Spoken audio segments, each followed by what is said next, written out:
We are here for the next division, and the next division is all about trash talk, and that is going to be the NFC South. I don't think in any of these episodes, each person that I talk to is not talking trash about another team in the NFC South. I just love that. For those of you that don't know, the NFC South consists of the Tampa Bay Buccaneers, the Carolina Panthers, the New Orleans Saints, and I can never forget the Atlanta Falcons. This division this year, we all know last year this was the division in football that had somebody in the playoffs that didn't have a winning record. That by default makes this division very interesting because you never know what you're going to get. Every team has some work to do. I don't think anybody would disagree that every team has some work to do. When you look at the New Orleans Saints, they have a second-year quarterback, they have a second-year head coach, and they're trying to figure it out. They did some drafting that made a lot of sense. They've done some things that made a lot of sense. There's some veterans that as of this recording, we don't know if they're going to be back. I think that they could benefit from that veteran leadership, but it is what it is at this point. That's just who the New Orleans Saints are right now. They're trying to figure themselves out. And then that leads me to the Tampa Bay Buccaneers. The Tampa Bay Buccaneers for a while were like the staple of this division,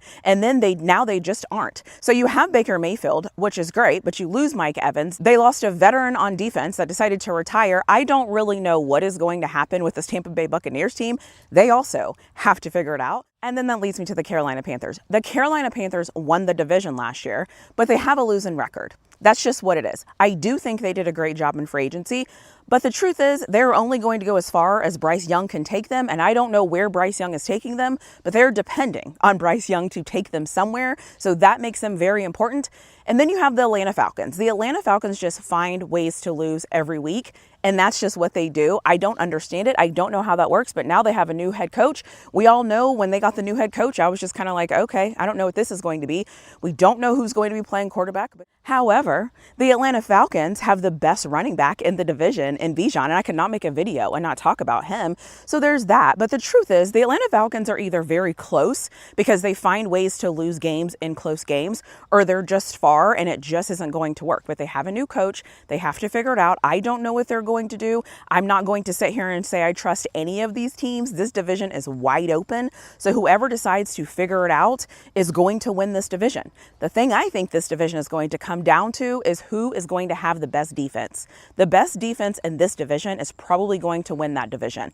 I don't know who that's going to be. I don't know what it's going to look like, but defense here is going to matter. You're going to have to stop somebody.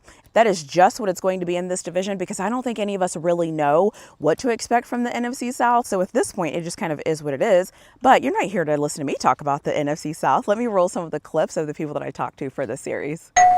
If you want more of me and more of my content, don't forget to hit that like button. Make sure that you're subscribed to my channel. Don't forget to also leave me a comment in the comment section below. And for those of you that don't know, I do have memberships available. There's 2 different tiers. So if you want more of me, there are options where you can get more of me. Now let me get you back to your video. You know, again, I still don't know where we're going because we didn't even keep Raheem that long, only 2 seasons. And it's just like, what are we doing? And if you ask anybody in the fan base and don't ask Black and Mild Twitter, I'll be out. Let me explain it to you. There's 2 sides of Falcon fans. There are 2 sides of Falcon fans. We have Black and Mild barbershop Twitter, and we have the actual ball knowers of Twitter. So please go ask the ball knowers of Twitter. Do not ask Black and Mild or barbershop Twitter. I'm just being honest because some of their comments, as soon as we got Michael Penix, everybody thought we were back. But you ask the ball knowers, we still got to test to see who really Penix is. So right, just understood. Just understand that, you know, it's 2 sides of us. But in retrospect, with everything, like I said, we still trying to figure out who Penix is. That ACL injury did not help him. We did sign Tua. So I don't know what's going on with that. I don't know what we're looking at on the offensive side of the ball. I know where we are with the defensive side because we kept our DC. So I get that. They want more pass rush. I get it. We're in the trenches, you know. Yeah. But I don't know what we're looking like on that offensive side of the ball right now. So again, this to bring it back all to say is looking very bleak. I have to wait until I see training camp and preseason to know the right direction where we're really trying to go. With as many weapons as possible, including taking a wide receiver who has some injury concerns, which is why he probably was not the number 1 wide receiver taken. No offense to Cornell Tate, but if Tyson would have stayed healthy his whole college career, he probably would have easily been the number one wide receiver prospect and the first wide receiver taken in a draft. So you just hope that he stays healthy, because if he does, there is no reason why he cannot, especially while he plays the role of the number 2 wide receiver behind Chris Olave, be a difference maker on this offense. So Jordan Tyson should far and above be the biggest impact player that we have taken in the 2026 NFL draft. Did you pick him because he's a guy that people say looks like you? So I'm sure you saw, as you let me know, apparently every light-skinned player in sports history has to be compared to John O'Brien. Nah, look, and some of them don't even look close to me. Like, the person I can see, I grew my hair out, obviously, from our last time, so I can see them saying, oh, look at the hair. You know, I'm not doing a Michael Jackson impersonation, y'all. I know the movie just came out, which was great, but now I just kind of like to play with my hair. But every light-skinned everyone. I'm going to get it at least once in my mentions. Hey, John, good job, good game. Like, you know, hey, John's little cousin or little friend. I'm like, no, but no, I did not pick him because, you know, even though I will say this, I think the Saints have the lightest wide receiver room in the NFL now. They have light skin. It's the light skin room. But this shit personal to me now. Like, I need those wide receiver corps this year to ball out. Like, the light skin delegation, we are relying on it, okay? You know, after Drake lost to Kendrick, it's like. So, quarterback is my biggest worry. Okay. And it leads me to the next thing, like I stated to you. Tell me.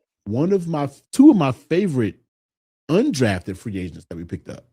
Oh, is that the question you think I should have asked? No. That was just it. That was something that you might can add. Like, because I like 2 of my undrafted free agents. Who? I like Eric Rivers, the wide receiver from Georgia Tech. He had an amazing season. He had over, I think, a 1,200-yard season when he was at FIU. He transferred to Georgia Tech, got banged up a little bit, was supposed to be the number 1 receiver. He ended the year with like 600 and some yards. He'll blow the back end. His playmaking ability and the speed is ridiculous. Okay. So I feel like when I saw we picked him up, I'm like, oh wow, wait a minute, he didn't get drafted, and that's because he had kind of injuries. His last year didn't really pan out in his way. We picked him up, even though we're stacked at receiver. I still like that pickup just because of his speed alone. Dude is a speedster.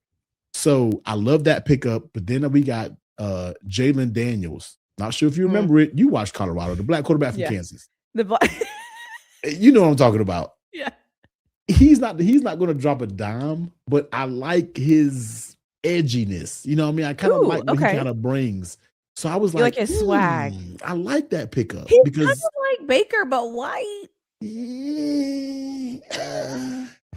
As far as that, it's not the football, but just like how he carries him. Okay. I'm pretty satisfied with it, honestly. Is there a day 2 or day 3 pick that you think is going to end up being a steal? I think I kind of just brought it up. I think Sam Heck is going to be really good. Yeah. Like, I think, to me, I always thought he was the best center. I thought it was between him and John Slaughter from Florida being the best centers coming out in this class, and we really need a center bad. We just lost Cade Mays. Now, we did bring somebody else in, but again, kind of like more like a role player or like just a guy not trying to be like fun. Because Luke Fortner, I believe is his name.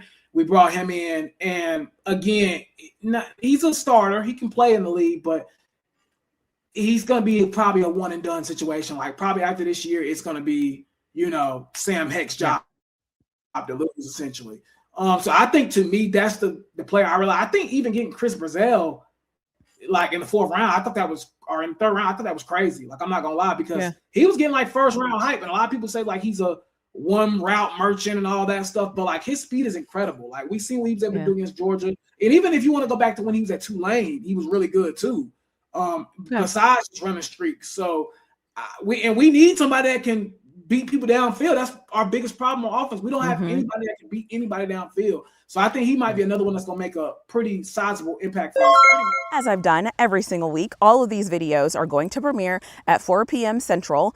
If the people in the video have a YouTube channel, I will add them as collaborators, but I will always put their information in the description for you to see it, so don't you even worry about that. The other thing I want to mention too is let me know in the comment section below what you're thinking about these teams. Like, do you trust the Saints? Do you trust the Panthers? Panthers? Do you trust the Falcons? Do you trust Tampa Bay? Who do you think is going to win this division? This division is one of those where I can't really call it. They have new coaches, they have old coaches, they have old quarterbacks, they have new quarterbacks, they have a quarterback that's kind of figuring out, they have teams that are kind of figured out. Some of these teams have injured players that are coming back. I don't really know what is going to happen in this division, but that's the NFL for you. Sometimes some of these divisions you just don't really know. You just have to wait and see. The NFC South is definitely a wait and see, but I know where the best running back is located. I also think I know where the best quarterback is located, and I don't really know how I feel about any of these coaches, so who really knows what's going to happen in this division? But let me know what your thoughts are in the comment section below. As always, I'll see you in my next video.